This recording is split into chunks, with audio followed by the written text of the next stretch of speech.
RSS के 4 लोगों का नाम बताओ जो वंदे मातरम नारा लगा के जेल गए, उनका नाम बताओ आप। 4 लोगों का नाम बताओ आप। जिन्ना के साथ आपके कितने गहरे और मधुर संबंध थे, क्या इस देश के लोगों को पता है? आपने 52 साल तक हिंदुस्तान का तिरंगा झंडा आरएसएस के मुख्यालय पे नहीं फहराया सर, नहीं फहराया।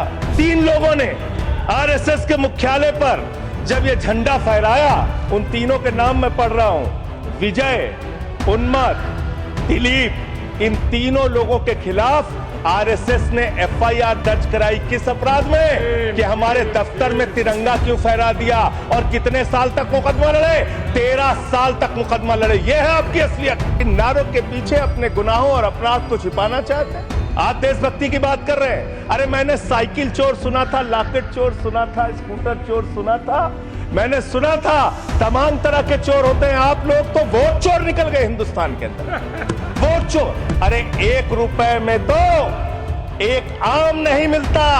आपने 1 रुपए में अडानी को 1050 एकड़ जमीन और 10 लाख आम और लीची के पेड़ दे दिए। ये मातृभूमि की वंदना, मातृभूमि की वंदना रेल को बेच के नहीं हो सकती, सेल को बेचकर नहीं हो सकती, समुद्री तटों को बेचकर नहीं हो सकती, कोयला और गैस को बेच के नहीं हो सकती, हिंदुस्तान की जमीनों को बेच के नहीं हो सकती। तुम लोग मातृभूमि को बेचने वाले लोग हो, तुम मातृभूमि की वंदना करने वाले लोग नहीं हो। हमने फिल्मों में सीन देखी है, डाकू लोग आते हैं, जय भवानी जय भवानी जय भवानी कह के, और वो गांव का गांव लूट के चले जाते हैं। जय भवानी कह के गांव का गांव लूट के चले जाते हैं। हम इस देश के अंदर किसी भी सरकार को वंदे मातरम और भारत माता की जय लगाकर देश को लूटने की इजाजत नहीं देंगे। आप इस देश का सिर्फ माहौल बिगाड़ना चाहते हैं। आप इस देश को सिर्फ नकली नारों के पीछे सिर्फ आप अपने आप को छिपाना चाहते हैं। पहले ये तय करो कि वफादार कौन है। ये वक्त तय करेगा कि गद्दार कौन है। ये वक्त तय करेगा कि गद्दार कौन है। मान्यवर, मैं सोच रहा था कि वंदे मातरम के बारे में उसके 150 वर्ष पूरे होने पर यह चर्चा सरकार के द्वारा क्यों प्रायोजित कराई जा रही है। एक तो यह अच्छी बात है कि देशभक्ति की भावना का विकास सबके अंदर हो। वंदे मातरम के महत्व को सारे देश के लोग समझें, नौजवान समझे, किसान समझे, मजदूर समझे, पढ़ा लिखा समझे, गैर पढ़ा लिखा समझे। यह अच्छी पहल है। लेकिन मैं साथ ही साथ यह भी सोच रहा था, तो एक घटना मुझे याद आई मान्यवर। वो घटना थी उत्तर प्रदेश की। हमारे एक ऊर्जा मंत्री हैं, माननीय मंत्री जी AK शर्मा जी, उनके सामने व्यापारी लोग पहुंचे। उन्होंने कहा 21 घंटे से लाइट नहीं आ रही, 21 घंटे से लाइट नहीं आ रही, व्यापार बर्बाद हो रहा है, बच्चे रो रहे हैं, हमको गर्मी में बिजली दे दो। मंत्री जी ने कहा जय श्री राम, बजरंगबली की जय, और गाड़ी में बैठ के चले गए। मैं आपके माध्यम से सरकार से पूछना चाहता हूं, क्या भगवान श्री राम ने आपको कहा है कि आप नाकारे और निकम्मे हो जाइए और जनता को अंधेरे में रखिए, बिजली ना दीजिए? यह क्या भगवान श्री राम ने आपको कहा है? यह शिक्षा आपको भगवान श्री राम ने दी है? मान्यवर, मुझे वंदे मातरम आम आदमी पार्टी की रैलियों में, आम आदमी पार्टी की सभाओं में जब भारत माता की जय और वंदे मातरम जोर जोर से लगाए जाते हैं। किसी दिन लगाने का मन हो तो आ जाना हमारी पार्टी के कार्यक्रम में, आपसे ज्यादा तेजी के साथ वहां पर वंदे मातरम लगाएंगे। सदन में भी लगाना चाहते हो लगाओ। तो आप इन नारों के पीछे, ये नारे देशभक्ति के हैं, ये नारे देश की रक्षा के हैं, ये नारे देश को आजादी दिलाने के लिए हैं। ये नारों के पीछे अपने गुनाहों को छिपाने के लिए नारे नहीं है, मैं कहना चाहता हूं मान्यवर। और आप क्या कर रहे हैं? आप इन नारों के पीछे अपने गुनाहों और अपराध को छिपाना चाहते हैं। वंदे मातरम का मतलब क्या है? वंदे मातरम का मतलब है मातृभूमि की वंदना। मातृभूमि की वंदना। हम मातृभूमि की वंदना करते हैं, तो आप कैसे मातृभूमि की वंदना कर रहे हैं? अरे 1 रुपए में तो एक आम नहीं मिलता। आपने 1 रुपए में अडानी को 1050 एकड़ जमीन और 10 लाख आम और लीची के पेड़ दे दिए। ये मातृभूमि की वंदना है। ये आपकी मातृभूमि की वंदना है। आप मातृभूमि को बेचकर मातृभूमि की वंदना कर रहे हैं। ये मातृभूमि की, आज वंदे मातरम पे ही बात करूंगा सर। मातृभूमि की वंदना, मातृभूमि की वंदना हिंदुस्तान के एयरपोर्ट को बेच के नहीं हो सकती। मातृभूमि की वंदना रेल को बेच के नहीं हो सकती, सेल को बेचकर नहीं हो सकती, समुद्री तटों को बेचकर नहीं हो सकती, कोयला और गैस को बेच के नहीं हो सकती, हिंदुस्तान की जमीनों को बेच के नहीं हो सकती। तुम लोग मातृभूमि को बेचने वाले लोग हो, तुम मातृभूमि की वंदना करने वाले लोग नहीं हो। मान्यवर, वंदे मातरम पे ही सुनिए। आज वंदे मातरम के अलावा कुछ बोलूंगा ही नहीं। मातृभूमि की वंदना, इस मातृभूमि की वंदना में जब यहां पे लीडर ऑफ द अपोजिशन बोल रहे थे, मान्यवर, honourable I am not yielding sir, I am not yielding sir, sir I am not yielding sir, I am not yielding sir. जब लीडर ऑफ अपोजिशन बोल रहे थे, ऑथेंटिकेट इट प्लीज देन। जब leader, sir I am not yielding, sir I am not yielding. जब यहां पे leader of opposition बोल रहे थे, नो पॉइंट ऑफ ऑर्डर, खड़गे साहब, उनके मुंह से नो पॉइंट ऑफ ऑर्डर, दलित शब्द निकल गया। दलित शब्द निकल गया। पूरी की पूरी भारतीय जनता पार्टी हाउस में खड़े होकर विरोध करने लगी। दलितों से इतना चिढ़ है आपको? क्या दलित भारत माता के बच्चे नहीं? क्या पिछड़े भारत माता के बच्चे नहीं? क्या आदिवासी भारत माता के बच्चे नहीं? अगर दलितों, पिछड़ों, आदिवासियों की बात होगी तो आप विरोध करोगे। आप विरोध करोगे। You are not on the topic. LOH. Just need a minute. LOH. Sir, 2 बातें हैं। Please. LOH is on its legs. LOH is on its legs. Sir, 2 बातें हैं। एक तो हम चाहते हैं कि डिबेट, हेल्दी डिबेट हो, तर्कों के साथ हो। अभी इन्होंने आरोप लगा दिया कि दलितों पर बीजेपी वाले एकदम हल्ला करने लगे। ऑन रिकॉर्ड है, मैंने कहा है दलित के विषय में कि ये हमारे पूज्य हैं, हमारे भाई हैं। ये ऑन रिकॉर्ड है। इस तरीके के स्वीपिंग स्टेटमेंट्स न दें और इस हाउस के माध्यम से देश को गुमराह न करें। नंबर 1। नंबर 2, आपने कहा ये बेच दिया, ये बेच दिया, ये बेच दिया। आई से please authenticate on the floor of the house what ever you have charge. देखिए, आज सर बहुत अच्छी बात गृह मंत्री जी भी कह के गए और लीडर ऑफ द हाउस भी कह रहे हैं कि जो कुछ भी मैं बोलूं उसको ऑथेंटिकेट करूं। और मैं आपसे अनुरोध कर रहा हूं सर कि अगर मैं ऑथेंटिकेट ना करूं तो मेरे खिलाफ कार्रवाई की जाए। एक एक चीज मैं ऑथेंटिकेट करूंगा। अगर मैं कोई बात कह रहा हूं तो उसको ऑथेंटिकेट करूंगा। दूसरी बात, शहीद खुदीराम बोस की बात हुई सर, कल उस सदन में चर्चा हुई। हिंदुस्तान के सबसे युवा क्रांतिकारी जिन्होंने फांसी के फंदे को चूमा, वंदे मातरम का नारा लगाया, शहीद खुदीराम बोस, शहीद रोशन सिंह, शहीद राजेंद्र लहड़ी, शहीद अशफाक उल्ला, शहीद राम प्रसाद बिस्मिल, शहीद प्रफुल्ल चाकी, हिंदुस्तान के तमाम क्रांतिकारियों ने जब फांसी के फंदे को चूमा, शहीद आजम भगत सिंह, शहीद सुखदेव, शहीद राजगुरु, सबने वंदे मातरम का नारा लगाया। सबने वंदे मातरम का नारा लगाया। और शहीद खुदीराम बोस को अब आप याद कर रहे होंगे, मैं पिछले 31 साल से 3 दिसंबर को शहीद खुदीराम बोस की जयंती का आयोजन करता हूं। मेरी संस्था का नाम शहीद चंद्रशेखर आजाद के नाम पे है।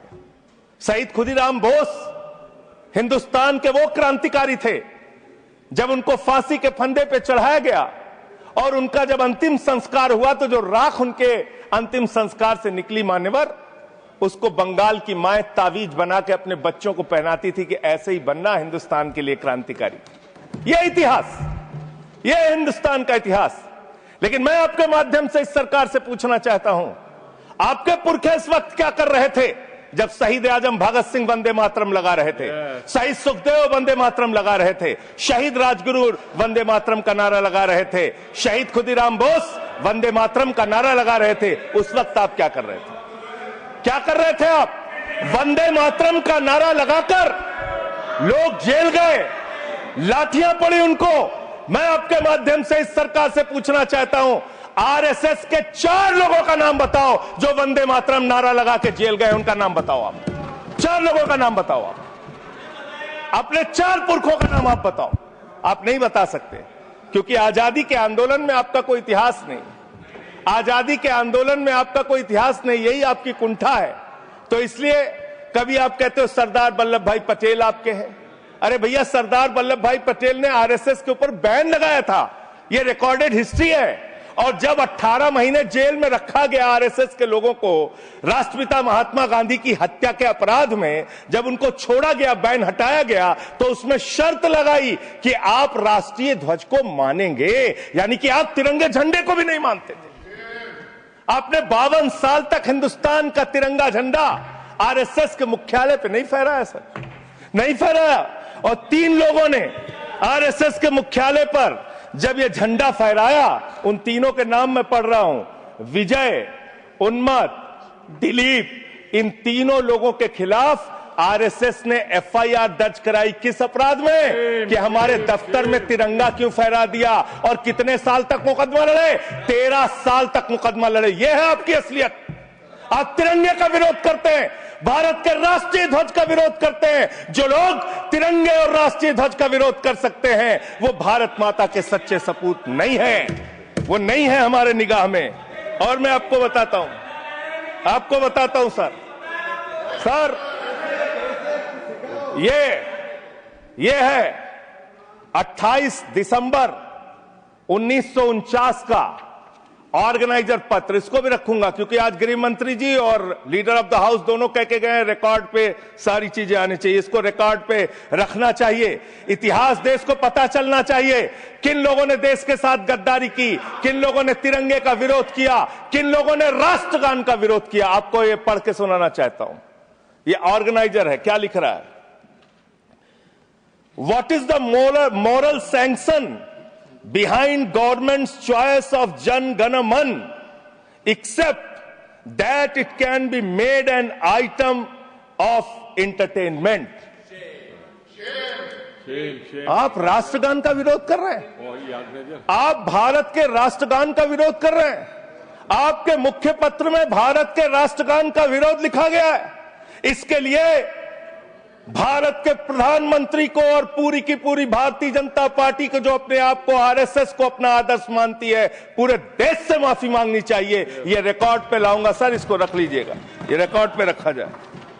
मान्यवर, फिर से बोल दे रहा हूं, 28 दिसंबर 1949 ऑर्गेनाइजर अखबार जो आरएसएस का मुख्य पत्र है, और इस आरएसएस के मुख्य पत्र में फिर से लिख दे रहा हूं, फिर से पढ़ दे रहा हूं क्या लिखा हुआ है। What is the moral sanction behind government's choice of Jan Gana Man? Unnecessary will get provoked. It can be made an item of entertainment. Please continue. ये लिखा Sanjay ji unnecessarily provoke. Continue. अच्छा सर, मैं आपसे ये कहना चाहता हूं कि आपने तिरंगे का विरोध किया, राष्ट्रगान का विरोध किया, वंदे मातरम आपने लगाया नहीं कभी। कोई आपका व्यक्ति देश की आजादी के आंदोलन में जेल नहीं गया कभी। आपने कोई देश के लिए, हमारे यहां अवधि में कहावत है, नाखून कटाए कि शहीद ना बना भैया। तू तो नाखूनों नहीं कटाया भैया, बिना नाखून कटाए शहीद बना चाहता है, बिना नाखून कटाए शहीद। ऐसे काम नहीं चलेगा सर। जिन्ना का भी जिक्र कल दूसरे सदन में हुआ, प्रधानमंत्री जी ने जिक्र किया। जिन्ना के साथ आपके कितने गहरे और मधुर संबंध थे, क्या इस देश के लोगों को पता है? नहीं पता, मैं बताता हूं। श्यामा प्रसाद मुखर्जी जी फजलुल हक की गवर्नमेंट में फाइनेंस मिनिस्टर थे, और फाइनेंस मिनिस्टर रहते हुए उन्होंने अंग्रेज गवर्नर को चिट्ठी लिखी थी। Shyama Prasad followed this and told Governor Herbert The administration of the Bengal province should be carried on in such a manner that in spite of the best efforts of the Congress, this Quit India movement will fail. ये चिट्ठी लिखी है। आपने भारत छोड़ो आंदोलन के खिलाफ आपके नेता, जनसंघ के पहले राष्ट्रीय अध्यक्ष और तत्कालीन गवर्नमेंट में जो वित्त मंत्री थे, उन्होंने चिट्ठी लिखी अंग्रेज गवर्नर को और कहा कि भारत छोड़ो आंदोलन जो हिंदुस्तान के क्रांतिकारियों का आंदोलन था, जो देश की आजादी का आंदोलन था, वो आंदोलन कुचल देना चाहिए, खत्म कर देना चाहिए। ये है रिकॉर्डेड हिस्ट्री आपकी। ये आपको आपके बारे में पूरे देश को पता रहना चाहिए। अब जिन्ना, हाँ, इसको भी सभा के पटल पर रखूंगा। जिन्ना और आपके रिश्ते क्या थे? कितने मधुर रिश्ते थे। एक राज्य में सरकार नहीं बनाई मान्यवर इन्होंने। नॉर्थ वेस्ट फ्रंटियर, सिंध प्रांत और फजलुल हक की गवर्नमेंट। फजलुल हक वो शख्स है जो पाकिस्तान बनने के बाद वहां की सरकार का गृह मंत्री बना। आपके रिश्ते उन लोगों के साथ थे, ये देश को पता होना चाहिए। इसलिए आप किसी को भी देशभक्ति का प्रमाण पत्र बांटने का काम मत कीजिए। आप वंदे मातरम लगाने का काम कर रहे हैं और देश की सुरक्षा के साथ खिलवाड़ कर रहे हैं। आप भारत की सेना को 4 साल के अग्निवीर पे लेके आ गए, जो हिंदुस्तान की सीमा की सुरक्षा करने वाले हैं, जो वंदे मातरम का नारा लगाते हैं हमारे जवान, हमारे सैनिक, जो -50 डिग्री टेम्परेचर में सियाचिन में और +50 डिग्री टेम्परेचर में जैसलमेर में भारत की सीमाओं की रक्षा करते हैं, इस मातृभूमि की रक्षा करते हैं। उनके पीठ में छुरा मारने का काम आपने किया, उनकी नौकरी 4 साल की कर दी अग्निवीर की। आपको मातृभूमि से प्यार है, आप देशभक्ति की बात करेंगे, आप देशभक्ति की बात कर रहे हैं। अरे मैंने साइकिल चोर सुना था, लॉकेट चोर सुना था, स्कूटर चोर सुना था, मैंने सुना था तमाम तरह के चोर होते हैं। आप लोग तो वोट चोर निकल गए हिंदुस्तान के अंदर। वोट चोर, 3 करोड़ वोट उत्तर प्रदेश में 3 करोड़ वोट की चोरी करने जा रहे हैं। कल की मीटिंग में पता चला 17.5% वोट उत्तर प्रदेश में काटे जाएंगे। आप ये कर रहे हैं, ऐसे लोकतंत्र को मजबूत करेंगे? ऐसे आप मातृभूमि की सेवा करेंगे?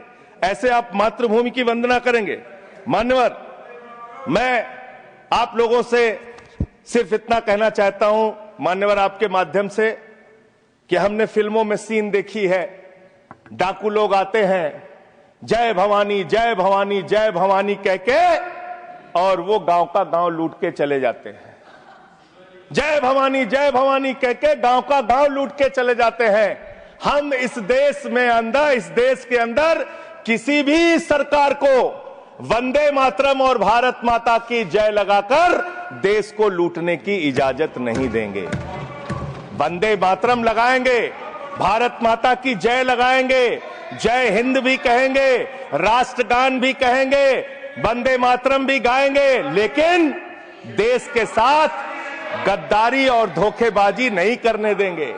आपको नहीं करने देंगे। ये देशभक्ति के नारे हैं, ये देशभक्ति के नारे हैं। आप बेरोजगारी पे बात नहीं करना चाहते, महंगाई पे बात नहीं करना चाहते, दलितों का मंदिर में प्रवेश वर्जित है, कहीं उनको रोका जा रहा है, उस पर बात नहीं करना चाहते, पिछड़ों का शोषण हो रहा है, उस पर बात नहीं करना चाहते। आपने मातृभूमि की सेवा यह की है कि आज हिंदुस्तान के ऊपर 200 लाख करोड़ रुपए का कर्जा है, 200 लाख करोड़ रुपए का कर्जा। आपने हिंदुस्तान को आज इस स्तर पे पहुंचाने का काम किया है। और दूसरी बात मैं पूछना चाहता हूं आपके माध्यम से मान्यवर, इस देश में मजदूर भी हैं, किसान भी हैं, आदिवासी भी हैं, दलित भी हैं, पिछड़े भी हैं, सवर्ण भी हैं, सब में अनपढ़ है, सब में भारी संख्या है जो पढ़े लिखे नहीं है, जिनको संस्कृत का ज्ञान नहीं है, जो नहीं पढ़ सकते वंदे मातरम। तो आप उनको कह रहे हैं कि वो देशभक्त नहीं है।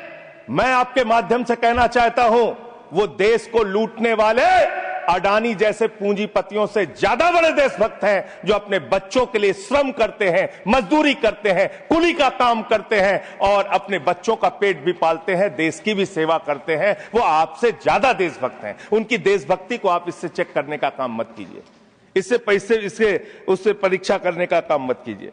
मान्यवर, मैं अंत में एक और बयान आया, उसका जिक्र करके अपनी बात को खत्म करूंगा। अभी SIR की प्रक्रिया के तहत उत्तर प्रदेश के मुख्यमंत्री ने कहा कि डिटेंशन सेंटर बनाए जाएंगे। 80 लाख लोगों के वोट आपने बिहार में काट दिए। वहां कितने घुसपैठिए मिले आपको? अरे भाई, ये भी मातृभूमि की बात हो रही है। आप लोग चाहते हैं बांग्लादेशी यहां पे आ जाएं, मातृभूमि को सुरक्षा को खतरा हो जाए? आपको तो चिंता वही है ना, वही तो बात कर रहा हूं। कितने बांग्लादेशी घुसपैठिया मिले? कितने बांग्लादेशी घुसपैठिया मिले? कितने बांग्लादेशी घुसपैठिया मिले? मात्र 315, जिसमें नेपाल के बाकी लोग सिर्फ 78 मुसलमान मिले। वहां 80 लाख लोगों के आपने वोट काट दिए। अब आप कह रहे हैं उनको डिटेंशन सेंटर में रखेंगे। उनको डिटेंशन सेंटर में आप रखेंगे? जो हिंदू हैं, जिनके जो पूर्व आईएएस हैं। आप इस देश का सिर्फ माहौल बिगाड़ना चाहते हैं। आप इस देश को सिर्फ नकली नारों के पीछे सिर्फ आप अपने आप को छिपाना चाहते हैं। वंदे मातरम देशभक्ति का नारा है। भारत माता की जय देशभक्ति का। हां, दिल्ली में तो काटोगे ही आप, ठीक ही कह रहे हो, पहले से ही नियत बता दिया। दिल्ली की हालत तो कर दी आपने। अरे इसमें क्या लिखा हुआ है? इसमें क्या लिखा हुआ है? सुजलाम सुफलाम, सुजलाम सुफलाम, शुद्ध जल शुद्ध फल और मधुर वाणी। मधुर वाणी, मधुर वाणी कौन बोल रहा है? देश के प्रधानमंत्री मधुर वाणी बोल रहे हैं। मुजरा जैसे शब्दों। अरे भाई, इसी वंदे मातरम की सेकंड्स रह गए सर, वंदे मातरम की तो बात कर रहा हूं। हमारे पास और टाइम है सर, टाइम है सर। सर, मधुर वाणी, मधुर वाणी, मधुर वाणी। सर, जहरीली हवा और जहरीला पानी दिल्ली में दे रहे हैं। हमारे पूर्वांचल के भाइयों के ऊपर बुलडोजर चला रहे हैं। सर, मेरे टाइम में से काट लीजिएगा, पार्टी टाइम में से काट लीजिएगा, प्लीज, पार्टी टाइम में से काट लीजिएगा। सर, हमारी पार्टी का टाइम 24 मिनट है। Please, one second.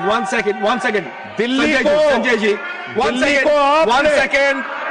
Second, honourable members, one second, शांत हो जाओ। माननीय संजय जी, कंक्लूड करिए। आपका समय खत्म हो रहा है। सर, 24 मिनट मेरा टाइम है। प्लीज, मैं अपने माननीय Neeraj ji, please, he is concluding, please conclude. 10 second sir, please conclude. आपका समय समाप्त हो गया। सर, मेरी पार्टी का समय 24 मिनट है। ठीक है, मेरी पार्टी का समय 24 मिनट है। और कोई स्पीकर नहीं है आपके? स्पीकर एक और है, उनमें से आप काट लीजिएगा समय। मैं कह रहा हूं ना, हाँ, ये हमारा अधिकार है, पार्टी का अधिकार है। तो मान्यवर, 10 महीने में आपने दिल्ली की वो हालत कर दी। जहरीली हवा यहां पर आने लगी। दिल्ली को आपने दुनिया का सबसे प्रदूषित शहर बना दिया। बच्चों, शांत हो जाओ। बच्चों, शांत। बच्चों, हल्ला मत करो, शांत हो जाओ। अरे एक मुख्यमंत्री इन्होंने बनाया है। कंक्लूड करिए सर, एक मुख्यमंत्री बनाया इन्होंने। प्लीज, खत्म कर रहा हूं। प्लीज, एक मुख्यमंत्री बनाया है जिसको ये नहीं मालूम कि AQI होता क्या है। कंक्लूड करिए। वो टेम्परेचर बता रही है। ये हालत है। तो इसलिए मैं अंत में इन्हीं लाइनों के साथ कि पहले ये तय करो कि वफादार कौन है। ये वक्त तय करेगा कि गद्दार कौन है। ये वक्त तय करेगा कि गद्दार कौन है। पहले ये तय करो कि वफादार कौन है। ये वक्त तय करेगा कि गद्दार कौन है। वंदे वंदे थैंक यू, वंदे वंदे वंदे वंदे वंदे वंदे। कोई बीजेपी वाला वंदे मातरम नहीं लगाया सर। Thank you.